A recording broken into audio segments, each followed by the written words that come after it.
Bismillahirrahmanirrahim. Assalamualaikum warahmatullahi wabarakatuh. Alhamdulillah. Alhamdulillah rabbil alamin. Wassalatu wassalamu ala Rasulillah Nabiyina Muhammadin wa ala alihi wa ashabihi wa man tabi'ahum bi ihsan ila yaumiddin. Amma ba'd. Kaum muslimin, jamaah salat maghrib rahimani wa rahimakumullah.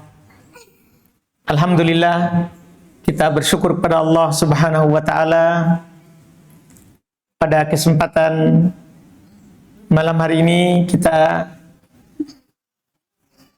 dipertemukan oleh Allah Subhanahu wa taala di salah satu rumahnya dalam keadaan sehat, dalam keadaan kita diliputi oleh nikmat keimanan, nikmat hidayah dan taufik dari Allah Subhanahu wa taala. Salawat dan salam atas Nabi kita Muhammad sallallahu alaihi wasallam yang telah meninggalkan warisan agama, warisan Al-Qur'an dan hadis kepada kita semuanya, sehingga alhamdulillah kita berjalan dalam kehidupan dunia ini di atas cahaya Allah Subhanahu wa taala, di atas bimbingan Nabi kita Muhammad sallallahu alaihi wasallam. Pada kesempatan malam hari ini kita diberi amanah membahas seputar kurban. Tentunya tema ini adalah tema panjang disebabkan banyak hal yang harus dibahas terkait dengan kurban. Kita akan coba membahas sebagian dan nanti boleh jika kami belum singgung atau luput, boleh diingatkan atau ditanyakan. Yang pertama, masalah kurban. Kurban dia disebut di dalam istilah fikih al-udhiyah. Iya. Kadang juga dikatakan idhiyah. Jadi kadang ud di dhamma awal, udhiyah. Kadang dibaca juga idhiyah.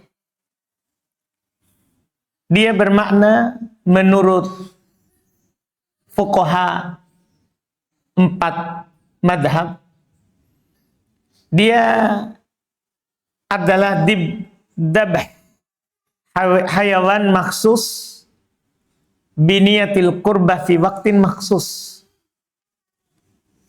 Udhiyah itu atau yang kita kenal dengan kurban, dia adalah menyembelih hewan khusus, karena semua hewan bisa dikurbankan. Menyembelih hewan khusus yang nanti kita akan sebutkan hewannya itu dengan niat berkurban. Jadi harus ada niatnya. Dengan niat berkurban pada waktu khusus yang kita akan jelaskan juga. Waktunya adalah 4 hari. Tanggal 10 itulah hari Idul Adha.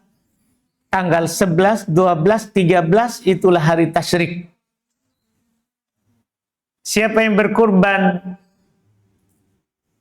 sebelum hari Id, bahkan sebelum sholat Id Adha, tidak dianggap hewan kurban. Dan siapa yang berkurban setelah 3 hari tasyrik,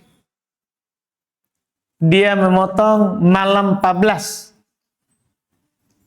di hari tasyrik, maka tidak dianggap berkurban. Jadi dia memotong hewan khusus. Sepakat imam 4 adalah dari 4 golongan: onta, jantan dan betinanya; sapi, jantan dan betinanya; kambing, jantan dan betinanya; domba, jantan dan betinanya. Ini hewan khusus. Karena penyebutan hewan kurban di dalam Al-Quran dengan bahimatul an'am. Penyebutan hewan kurban di dalam Al-Quran dengan penyebutan bahimatul an'am. Dinukil oleh Imam Syafi'i rahimahullahu ta'ala kesepakatan bahwa yang diinginkan dengan bahimatul an'am adalah onta jantan dan betinanya, sapi jantan dan betinanya, kambing jantan dan betinanya, domba jantan dan betinanya. Itu tidak ada silang pendapat. Tidak ada silang pendapat akan hal tersebut. Dan berkurban disyariatkan di dalam Islam, dan asal pensyariatannya adalah dari zamannya Ibrahim. Belum bermimpi, dan mimpinya para nabi adalah wahyu. Belum bermimpi diperintahkan untuk menyembelih putranya Ismail, dan Allah Subhanahu wa taala menggantikan dengan sembelihan yang agung, sembelihan yang baik. Mulai dari situ disyariatkan berkurban. Dan Nabi Shallallahu Alaihi Wasallam mensyariatkan berkurban, menetapkan di atas millah Ibrahim itu di Madinah, di Mekkah belum. Makanya dinukil dari hadits Nabi Shallallahu Alaihi Wasallam beliau berkurban 10 tahun berturut-turut. Dari tahun pertama di Madinah sampai tahun terakhir beliau wafat tahun ke-10. Sementara kita akan nukil beberapa dalilnya dari perbuatan dan ucapan Nabi. Sehingga berkurban ini tidak ada silang pendapat dalam madhab fikih akan disyariatkannya. Karena dalil hadits, dalil Quran, hadits Nabi Sallallahu Alaihi Wasallam. Quran yang semua kita hafal, ada firman Allah Subhanahu wa taala di surat Al-Kautsar, "Fasholli li rabbika wanhar." Maka salatlah karena Rabbmu dan berkurbanlah. Salatlah karena Rabbmu dan berkurbanlah. Berkata Qatadah, ahli tafsir dari kalangan tabi'in, Atha bin Abi Rabah, demikian pula Ikrimah, fasholli li rabbik, maksudnya salatul Id, yaumun nahar, yaitu salat Id di tanggal 10. Salatlah, wanhar, dan berkurbanlah. Ini pasangannya. Iya, dia waktu khusus tadi itu. Salat dulu, baru sembelih. Bukan sembelih dulu, baru salat. Iya. Ini ayat perintah anjuran untuk berkurban, sebagaimana kita dianjurkan untuk salat Idul Adha. Demikian pula firman Allah Subhanahu wa taala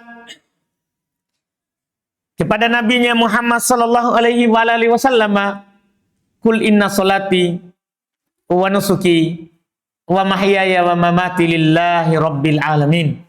Katakanlah wahai Muhammad, sesungguhnya salatku, wa nusuki, dan sembelihanku hanya milik Allah, Rabb alam semesta. Ini diperintahkan kepada Nabi kita untuk berkata kepada kita bahwasanya solat kita, sembelihan kita itu lillah, itu hanya untuk Allah Subhanahu wa ta'ala. Demikian pula dalam hadits, ini sangat banyak kalau hadits sangat banyak.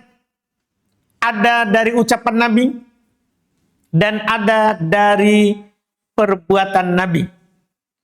Dari ucapan dulu kita sebutkan dalam hadis yang diriwayatkan oleh Imam Al-Bukhari dan Imam Muslim, Nabi Shallallahu Alaihi Wasallam dinukil oleh sahabat Al-Bara' ibn Azib radhiyallahu taala anhu, beliau berkata, inna awwal ma nabda'u bihi fi yaumin hada an nusalliya thumma narji'a fananhar. Nabi Shallallahu Alaihi Wasallam bersabda, sungguh yang pertama sekali kita lakukan pada hari kita ini Nabi ucapkan waktu beliau khutbah Idul Adha. Beliau berkata, awal yang pertama yang kita lakukan pada hari kita ini, sholat. Kita sholat. Itu yang pertama kali. Setelah itu, thumma narji' fananhar. Kemudian kita kembali, pulang, kita sembelih. Kembali pulang dan kita berkurban. Wa man fa'ala faqad asaba sunnatana. Wa man dzabaha qabl fa innama huwa lahmun qaddamahu li ahli laisa nusuk fi syai'. Siapa yang melakukan seperti itu, salat dulu baru sembelih, maka sungguh telah mencocoki tuntunan kami. Tapi siapa yang melakukan sebelum itu hanya daging biasa yang dia potong untuk keluarganya. Hanya daging biasa yang dipotong untuk keluarga. Jika kita melakukannya sebelum sholat. Jika kita melakukannya sebelum sholat. Ini penegasan dari Nabi kita Muhammad sallallahu alaihi wasallam berupa ucapan beliau. Dan di hadits riwayat Imam Muslim dinukil oleh istri Nabi, Ummu Salamah radhiyallahu taala an. Nabi sallallahu alaihi wasallam beliau berkata, idza daqalatil ashr wa arada ahadukum ayyudhiya fala yamassa min sya'rihi wa basyarihi syai'a. Siapa yang ingin, lihat, salah seorang dari kalian untuk berkurban ketika masuk 10 awal Dzulhijjah, maka jangan dia potong rambutnya dan jangan dia menyentuh rambutnya. Di sini rambut mencakup seluruh rambut yang ada dalam diri kita. Jangan pula dia potong kukunya sedikit pun. Ini Nabi bilang, siapa yang ingin berkurban. Siapa yang ingin berkurban. Berarti berkurban ini adalah disyariatkan. Berdasarkan hadis ini, riwayat Imam Muslim. Adapun berupa perbuatan, tentunya dinukil sangat banyak sekali. Dari Ibnu Umar, Abdullah Ibnu Umar radhiyallahu ta'ala beliau berkata, aqama Rasulullah bil Madinah 10 sinin yudhi. Nabi sallallahu alaihi wasallam tinggal di Madinah 10 tahun dan berkurban. 10 tahun, setiap tahun beliau berkurban. Setiap tahun beliau berkurban. Ini dinukil oleh Abdullah ibnu Umar. Dan pelayannya Nabi sendiri, Anas bin Malik radhiyallahu ta'ala anhu, beliau yang menyaksikan langsung Nabi sallallahu alaihi wasallam berkurban, memotong sendiri hewan kurbannya dan juga beliau wakilkan kepada Ali bin Abi Thalib sebagian ontanya. Beliau berkurban kambing, beliau potong sendiri. Iya, beliau mengucapkan Bismillah, Allahu Akbar. Beliau potong sendiri. Di sebagian riwayat dari riwayat Imam Muslim, Nabi berkata Bismillah, Allahu Akbar, Allahumma taqabbal min Muhammad wa ali Muhammad. Bismillah, Allahu Akbar. Ya Allah, terimalah dari Muhammad dan dari keluarganya Muhammad. Ini Nabi memotong kurban dari perbuatannya. Bahkan dalam hadits riwayat Imam Al-Bukhari dengan sanad tentunya, Anas jelas mengatakan dohan Nabiyu sallallahu alaihi wasallam bikabsyain amlahain faro'aituhu wadi'an qadamahu ala sofahihima yusammi wa yukabbir fadzabahahuma biyadih. Kata Anas, Nabi berkurban pernah dengan 2 kambing yang indah, yang cantik. Di riwayat lain diterangkan warna bulunya itu kebanyakan putih, cuman kakinya warna hitam, bagian bawah di perutnya hitam, dan kepalanya di lingkaran matanya bulunya berwarna hitam. Kambing yang cantik, akronain bertanduk, ya. Saya melihatnya, beliau menyembelihnya sendiri, meletakkan kakinya di atas paha depannya kambing, ya, karena tangan kiri memegang kepalanya, kanan memegang pisau, terus diinjak itu bagian paha depannya, dan Nabi memotongnya dengan membaca Bismillah, Allahu Akbar. Dan penegasan dari Anas, Nabi memotong 2 ekor kambingnya itu dengan tangannya. Ini namanya penukilan perbuatan Nabi Shallallahu Alaihi Wasallam. Semua ini menegaskan bahwa berkurban itu disyariatkan. Bahkan mayoritas ulama rahimahumullah menjelaskan bahwa berkurban ini sunnah muakkadah, sunnah yang sangat dianjurkan. Bahkan sebagian ulama mengatakan wajib bagi yang mampu.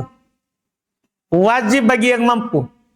Mayoritas tidak sampai mengatakan wajib, tapi mereka mengatakan tidak pantas ditinggalkan oleh orang yang mampu. Ya, hampir bisa dikatakan wajib kalau kita melihat. Kan sebagian ulama mengatakan wajib. Sebagian ulama lagi dari ulama fikih tidak sampai wajib, tapi sunnah muakkadah. Sunnah yang sangat dianjurkan, yang tidak pantas ditinggalkan oleh orang yang mampu berkurban. Iya. Tidak pantas ditinggalkan oleh orang yang mampu untuk berkurban. Ini ya di pembahasan terkait dengan hukum kurban, karena banyaknya dalil Quran, dalil hadits Nabi Shallallahu Alaihi Wasallam terkait dengan anjuran untuk berkurban. Iya. Adapun hikmahnya, kenapa kita dianjurkan berkurban? Tentunya pertama untuk menghidupkan sunnahnya kekasih Allah, Nabi Ibrahim alaihissalatu wassalam. Kita ini kan dianjurkan untuk mencontoh dan mengikuti sunnah dari Nabi Ibrahim sebagai bapaknya para nabi dan para rasul. Iya, sebagai bapaknya para nabi dan para rasul. Ini hikmah pertama. Hikmah kedua, dari hikmah disyariatkannya, ya, kita berkurban disebutkan juga oleh para ulama rahimahumullahu ta'ala, ini adalah wasilah litausiati ala nafs wa ahlil bait wa ikramil jiran wal aqarib wal asdiqa wa tasadduq alal fuqara. Hikmah yang kedua terkait dengan kita yang berkurban. Di situ ada berlapang-lapang untuk diri kita, keluarga kita, tetangga kita, kerabat kita, sahabat-sahabat kita, dan bersedekah untuk fakir miskin. Kan tidak semuanya orang bisa makan daging. Kita saja makan daging tidak, seperti berluas-luas saat kurban. Jadi dengan berkurban, kita berluas-luas di perkara yang mubah pada hari yang membahagiakan. Hari makan dan minum.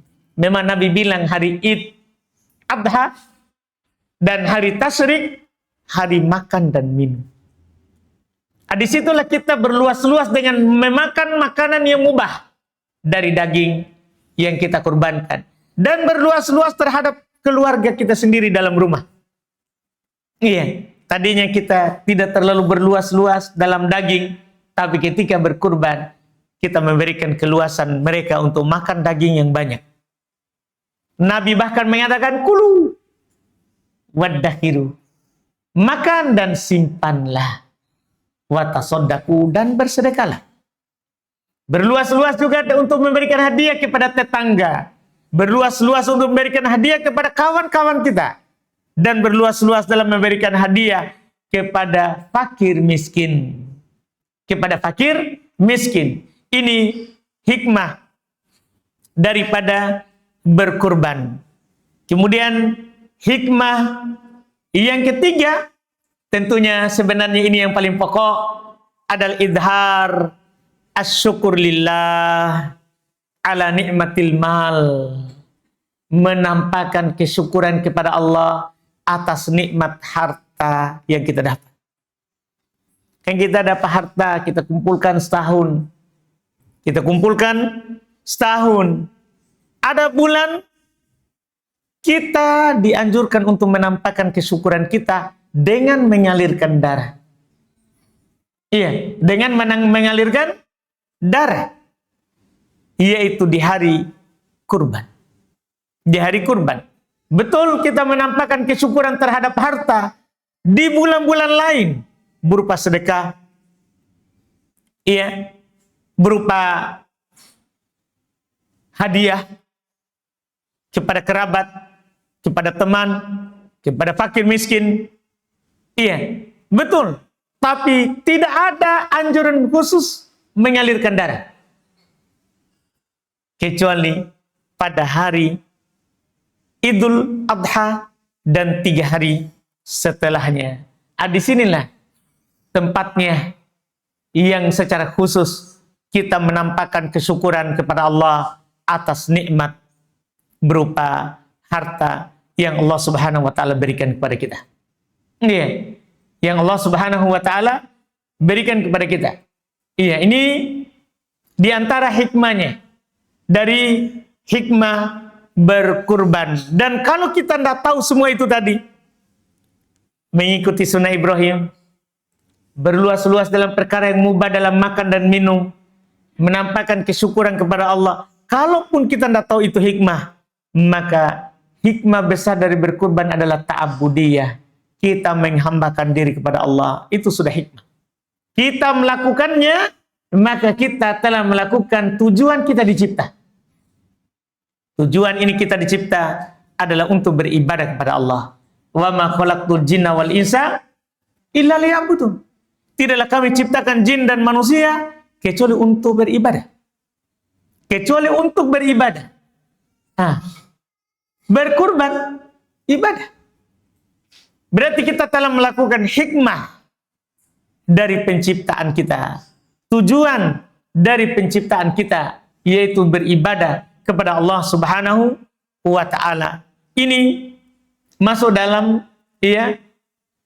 pembahasan jika kita tidak mengetahui hikmah dari berkurban, maka ketahuilah kurban itu adalah ibadah. Kurban itu adalah ibadah yang mana kalau kita melakukannya, maka kita telah melakukan peribadatan kepada Allah yang merupakan hikmah dari penciptaan kita. Dan bahkan kalau di hari lain kita utama bersedekah dengan uang atau dengan beras, utama. Tapi di hari kurban lebih utama berkurban daripada sedekah dengan nilainya. Atau bahkan bersedekah dengan lebih dari nilai kurban. Lebih utama. Iya. Kalau kita bisa beli kambing, anggaplah 3 juta. Kemudian kita ganti dengan bersedekah 5 juta. Maka lebih besar pahalanya berkurban dengan nilai 3 juta di hari itu daripada bersedekah dengan nilainya 5 juta. Kenapa? Karena pertama Allah Subhanahu wa taala menjelaskan bahwa di hari itu di antara bentuk pengagungan terhadap syiar Allah adalah kita berkurban. Menampakkan syiar Allah. Allah berfirman, "Dzalika wa may yu'azzim sya'airallah fa innaha min taqwal qulub." Demikian itu kata Allah. Barang siapa yang mengagungkan syiar Allah, kalau kita langsung sumbang uang, tidak nampak itu. Tidak nampak itu syiar. Tapi kalau kita berkurban, lihat Pak, orang kasih jatuh sapi saja itu nampak. Nampak syiar. Dari syiar Allah. Atau coba lihat saja malam Id. Di jalan, mobil-mobil yang muat sapi, muat kambing, itu nampak syiar. Dan siapa yang menampakkan syiar Allah, dia niat saja, saya berkurban mau menampakkan syiar Allah. Itu adalah kata Allah, fa innaha min taqwal qulub. Itu adalah bagian dari ketakwaan dari dalam hatinya seorang. Ini yang tidak didapatkan jika kita ganti dengan uang. Jika kita ganti dengan uang. Oleh karena itu, di dalam mazhab Abu Hanifah, mazhab Imam Malik, mazhab Imam Syafi'i, mazhab Imam Ahmad, seluruh mereka mengatakan bahwa al-udhiyah afdal minat tasadduq bithamaniha. Berkurban itu lebih utama daripada bersedekah dengan harganya pada hari kurban. Lebih utama ia berkurban daripada bersedekah dengan harganya. Ini yang ditegaskan dalam fikih madhab Imam 4. Kemudian tadi kita sudah singgung, yang dikurbankan adalah bahimatul an'am. Yang dikurbankan adalah bahimatu al-an'am. Allah Subhanahu wa taala jelas mengatakan di ayat, walikulli ummatin ja'alna mansakan liyadhkuru smallahi ala ma razaqahum min bahimatil an'am. Untuk setiap umat kami jadikan untuk dia adalah mansakan kurban, agar supaya mereka menyebut nama Allah atas apa yang Allah rezekikan kepada mereka berupa bahimatul an'am. Bahimatul an'am. Kata Al-Qurtubi, wal an'am huna hiyal ibil wal baqar wal ghanam. Al-an'am di sini adalah unta, sapi, dan kambing. Unta, sapi, dan kambing. Unta dengan seluruh jenisnya, sapi dengan seluruh jenisnya, bahkan para ulama mengatakan masuk di sapi adalah kerbau. Demikian pula kambing dan seluruh jenisnya, masuk di dalamnya adalah domba. Masuk di dalamnya adalah domba. Ini yang disebutkan oleh para ulama. Kalau Imam Syafi'i lebih jelas beliau katakan. Itu tadi ahli tafsir yang menukil, Pak. Al-Imam Al-Qurtubi. Imam Syafi'i, beliau ketika menyebutkan bahimatul an'am, beliau berkata, hiya al-azwat as-samaniyah. Dia adalah 8 pasang. 8 pasang. Iya. Yaitu minad dha'n itsnain wa minal ma'zid itsnain. Dari domba sepasang jantan betina. Dari kambing sepasang jantan betina. Wa minal ibil itsnain. Dari onta sepasang jantan betina. Wa minal baqar itsnain. Dari sapi sepasang jantan dan betina. Ini dari Imam Syafi'i rahimahullahu ta'ala. Beliau sebut langsung 8. Beliau sebut langsung 8. Dan ini dari 8 ini harus dipersyaratkan ia mencapai usia batas minimal yang dianggap sah. Satu hadis dari Nabi Shallallahu Alaihi Wasallam yang menjelaskan umur sah kita kurbankan. Beliau berkata, la tadbahu illa musinnah. Jangan kalian menyembeli kecuali usia musinnah. Apa itu usia musinnah? Yaitu kalau kambing genap setahun, masuk tahun kedua. Itu usia musinnah. Kalau sapi genap 2 tahun, masuk tahun kedua. Tidak boleh kurang dari itu. Nabi bilang begini, la tadbahu illa musinnah. Jangan kamu potong kecuali musinnah. Musinnah kambing setahun, masuk tahun kedua. Sapi 2 tahun, masuk tahun ketiga. Onta 5 tahun, masuk tahun ke-6. Masuk tahun ke-6. Sebelum usia itu, tidak ada yang diperbolehkan kecuali domba. Domba, kalau kita tidak dapat usia tadi itu, boleh kita cari domba usia 6 bulan. Setengah tahun. Domba diperkecualikan. Kata Nabi SAW, la tadbahu illa musinnah. Jangan kalian potong kecuali musinnah. Jangan kalian potong kecuali musinnah. Setelah itu Nabi kita Shallallahu Alaihi Wasallam berkata, kecuali kalian tidak dapat musinnah.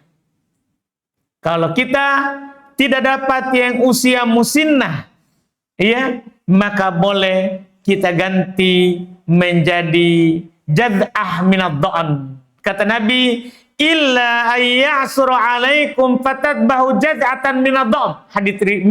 Hadits riwayat Muslim. Kecuali sulit kalian mendapatkan itu tadi masing-masing usia musinnah. Kita tidak dapat lagi kambing setahun yang masuk tahun kedua. Tidak dapat lagi sapi yang 2 tahun genap masuk tahun ketiga. Tidak dapat lagi onta yang masuk tahun kelima, genap tahun kelima masuk tahun keenam. Tidak dapat. Sulit bagi kita. Maka sembelilah jad'ah minad dha'n. Sembelilah domba yang berusia 6 bulan. Tidak apa-apa. Hanya domba yang diperbolehkan di bawah setahun. Ini langsung nas dari Nabi Sallallahu Alaihi Wasallam tentunya, yang tidak boleh diubah dari usia minimalnya. Adapun maksimalnya usia boleh lebih dari itu, tidak masalah. Usia misalnya kambing 3 tahun, tidak ada masalah. Makin besar, makin bagus. Karena para ulama berselisih pendapat yang utamanya untuk dikurbankan. Dan ada pendapat yang juga perlu ditengok karena alasannya cukup kuat, yaitu makin banyak dagingnya, adalah makin utama. Makin banyak dagingnya adalah makin utama. Karena makin banyak yang dibagi, maka makin utama itu hewan kurban. Makanya dulu para sahabat, mereka sebelum datang masa kurban, mereka melakukan at-tasmin. Mereka melakukan penggemukan. Jadi dia bukan hanya beli dari sebelum hari kurban, bahkan sebelumnya dia sudah beli dan memberikan makan ya khusus supaya saat datang hari kurban dia dalam keadaan gemuk. Dalam keadaan gemuk. Ini yang disebutkan. Jadi di dalam ukuran umur ini bukan besar kecil Pak ya. Tahunnya. Tahunnya. Harus tahun. Nggak boleh orang bilang ini besar. Sebenarnya belum ini 2 tahun sapinya. Dia tahu itu. Belum 2 tahun, tapi kan besar. Nggak, besar itu kan dari makan, dari jenis induk, pejantan.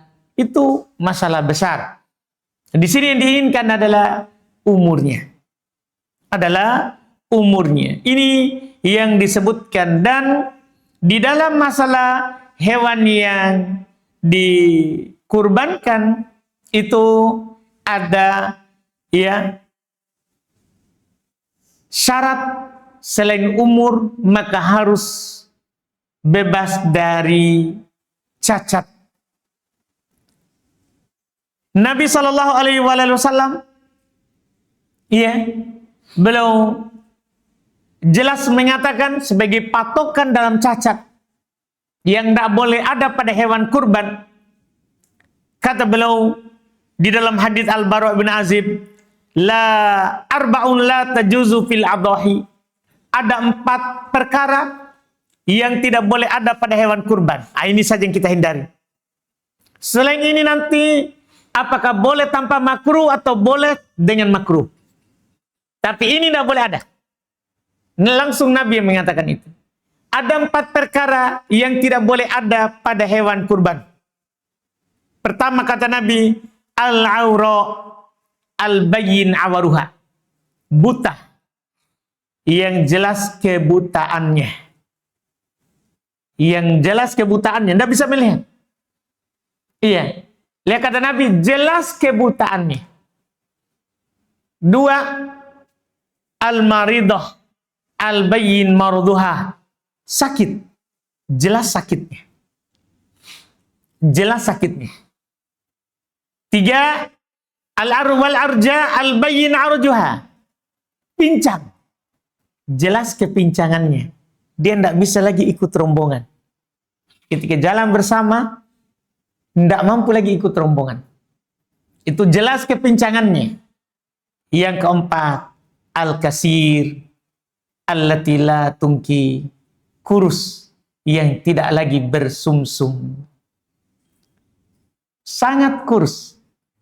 Ini juga tidak boleh ada pada hewan kurban. Ini tidak boleh ada pada hewan kurban. Selain ini, itu dianggap cacat yang makruh atau cacat yang tidak mencacati. Misalnya, yang dibicarakan adalah cacat telinga. Di lubang atau di belah telinganya. Iya, selama bukan satu telinga hilang, iya, satu telinga tidak hilang, hanya lubang atau hanya dibelah, itu tidak dianggap. Tapi kalau satu telinganya tidak ada, itu bisa makruh dalam kurban. Tapi para ulama merinci lagi, tidak ada ini asal penciptaan atau karena kita cacati. Maksudnya kan ada hewan keluar memang tidak bertelinga. Misalnya, ini tidak dianggap cacat. Tidak dianggap cacat. Yang dianggap adalah perbuatannya orang. Dia kasih tanda. Sampai hilang setengah telinganya. Ini makruh. Demikian pula masalah tidak bertanduk. Kalau tanduknya patah, karena dia berkelahi atau lagi dibawa di mobil patah, itu tidak mencacati. Iya, paling tingginya makruh. Ini kalau lahirnya bertanduk. Adapun kalau lahirnya memang sudah tidak bertanduk, tentunya tidak dianggap makruh. Intinya, selain empat ini adalah tidak dianggap sebagai cacat yang mencacati hewan kurban. Ini terkait dengan hewannya. Terakhir, ya, kami meringkas terakhir terkait dengan kita yang berkurban. Tentunya kita yang berkurban ini ibadah besar, jangan lewatkan tanpa niat yang ikhlas. Itu pertama. Kemudian yang kedua, diusahakan yang berkurban itu adalah kepala keluarga, supaya yang dia pimpin bisa dimasukkan semua dalam pemotongan kurban. Seperti Nabi, ketika berkurban beliau bilang, Bismillah, Allahu Akbar, Allahumma hada anni wa an ahli baiti. Ya Allah, ini dariku dan keluargaku. Makanya Nabi SAW istrinya tidak dikasih hewan kurban masing-masing. Yang berkurban adalah Nabi dan istrinya dimasukkan dalam niat. Walaupun kalau berkurban juga istri tidak ada masalah. Cuman ini lebih mempermudah terkait dengan hukum yang kita sebutkan setelahnya. Yaitu bagi orang yang berniat kurban, apabila sudah masuk tanggal 1 Dzulhijjah dan dia sudah berniat berkurban, maka tidak boleh lagi dia potong rambutnya, tidak boleh lagi dia cabut bulunya, dan tidak boleh lagi dia potong kukunya. Ini untuk mempermudah sekeluarga, Pak. Kalau kita memang mampu berkurban banyak, Nabi berkurban banyak, tapi hanya beliau yang berniat. Untuk beliau dan keluarganya. Untuk mempermudah keluarga, supaya tidak satu rumah menahan potong kuku. Supaya tidak satu rumah menahan potong rambut. Itu kemudahan Islam. Dan mereka tetap dapat pahala penuh seperti kita yang berniat. Jangan takut masalah pahalanya. Yang penting kita masukkan mereka dalam niat. Itu paling penting. Karena innamal amalu bin niat wa innamal likulli imri'in ma nawa. Sungguh amalan itu tergantung niat. Dan setiap orang akan mendapatkan apa yang dia niatkan. Ini mungkin yang bisa kami sebutkan. Kalau ada yang luput atau ada yang mau ditambahkan, boleh kita tambahkan di dalam tanya jawab ini. Silakan. Wallahu a'lam. Silakan, Mbak.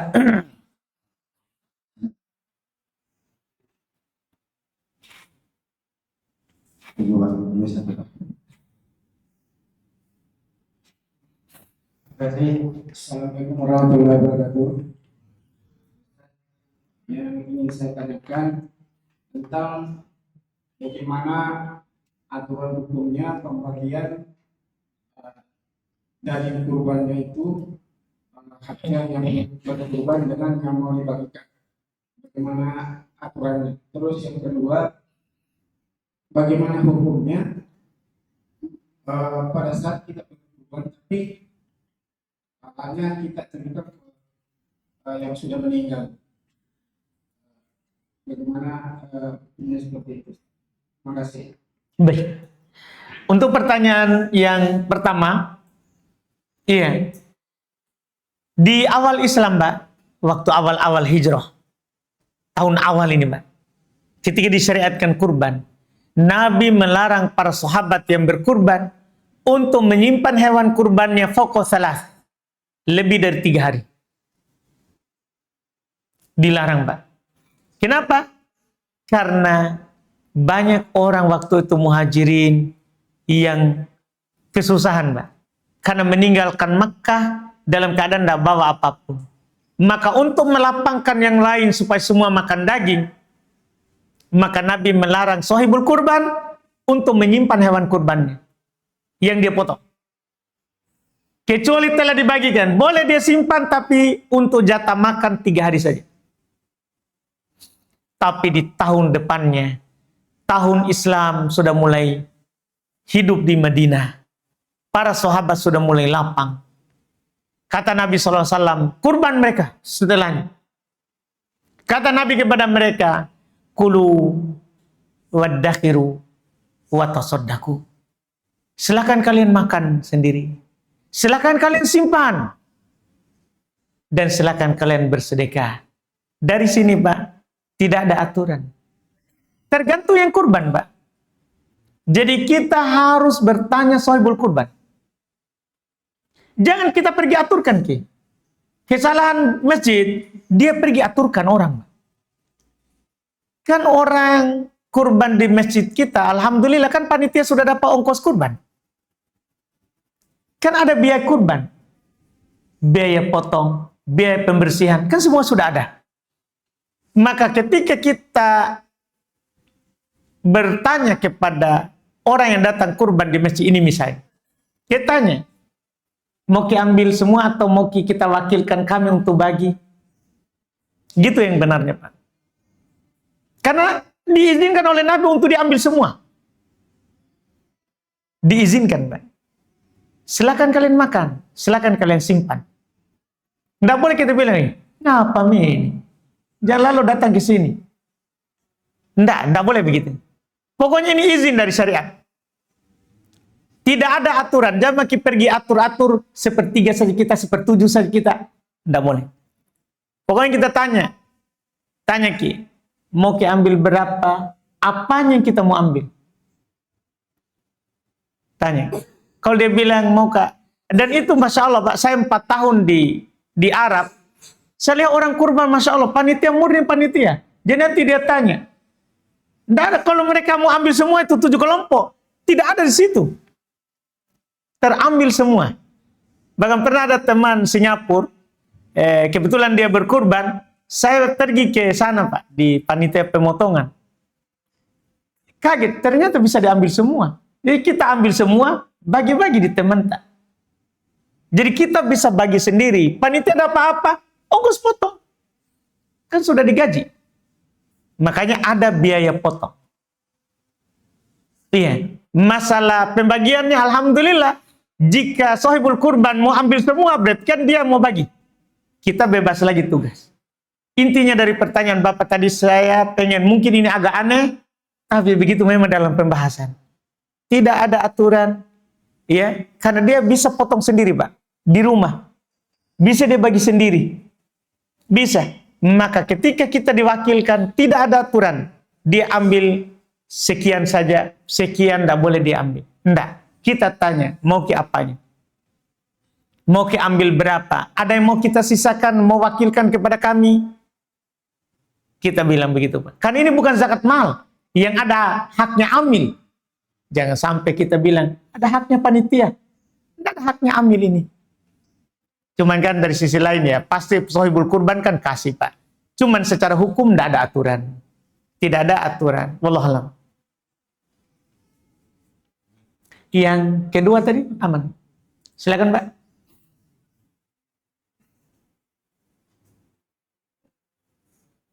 Assalamualaikum warahmatullahi wabarakatuh. Ini tadi dilarang memotong kuku dengan pertanyaan kedua, antara perbandingan antara kambing dengan sapi, mana lebih besar pahalanya, satu dengan 7. Baik. Ada pertanyaan Bapak tadi kedua, luputkan baru pertama Pak. Boleh meniatkan orang yang telah meninggal Pak. Boleh. Tapi diikutkan ke kita Pak. Bukan atas namanya telah meninggal. Kan dia tidak bisa berniat. Sudah wafat. Jadi kurban ini kan butuh niat Pak. Sehingga harus orang yang hidup.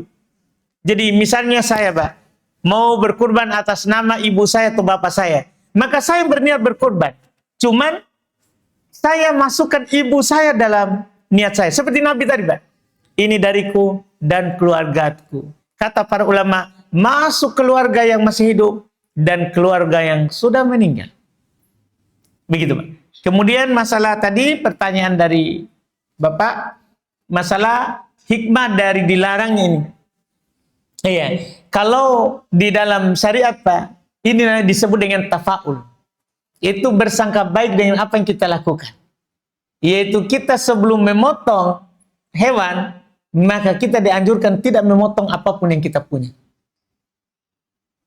Dari rambut, kuku, yaitu ini adalah bentuk pendahuluan dari ibadah besar berkurban. Kan setiap ibadah itu Pak ada pendahuluan sebelumnya. Lihat maki Ramadan.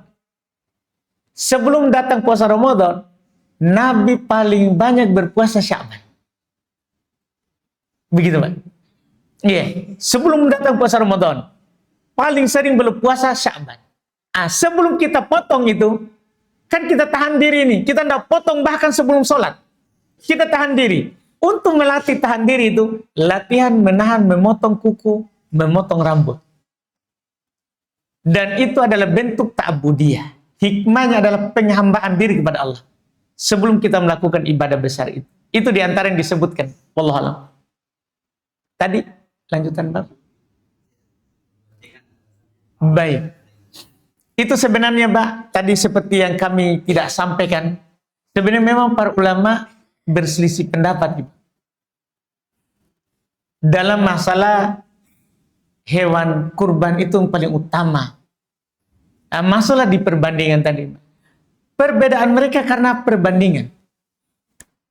Ada yang membandingkan dari sisi yang dilakukan oleh Nabi. Nabi pilih kambing. Padahal ada onta. Berarti utama kambing daripada onta. Ada juga yang melihat dari sisi lain, Pak. Kenapa pilih kambing? Karena kambing tidak berserikat. Sementara sapi boleh berserikat 7. Dari sini bisa dilihat isyarat bahwa yang tidak berserikat lebih utama daripada yang berserikat. Tapi masalah ada juga pandangan lain yang kami isyaratkan tadi. Lebih banyak dagingnya, lebih bagus. Atau lebih banyak yang suka menerimanya, lebih bagus. Kalau di luar sana Pak, kalau kita bilang kambing, mundur duluan, takut naik darahnya. Iya, tapi kalau dibilang sapi, terima semua. Macam-macam sisinya Pak. Sehingga semua itu menimbulkan perbedaan pendapat. Mana yang utama? Tapi tentunya wa khairul hadi hadu Nabi. Sebaik-baik petunjuk adalah petunjuk Nabi. Kita lihat apa yang Nabi pilih saja. Supaya lebih bagus Pak. Nabi memilih kambing. Nabi memilih kambing. Walaupun beliau juga berkurban unta. Begitu Pak, wallahualam. Masa waktu? Baik, kita cukupkan. Mohon maaf lewat ini ya. Dan karena materinya yang dikasih terlalu besar sehingga tidak cukup waktu yang sedikit, tapi kami berusaha untuk ringkas. Berusaha untuk meringkasnya. Wallahualam. Subhanallah. Hamdik. Assalamualaikum warahmatullahi wabarakatuh.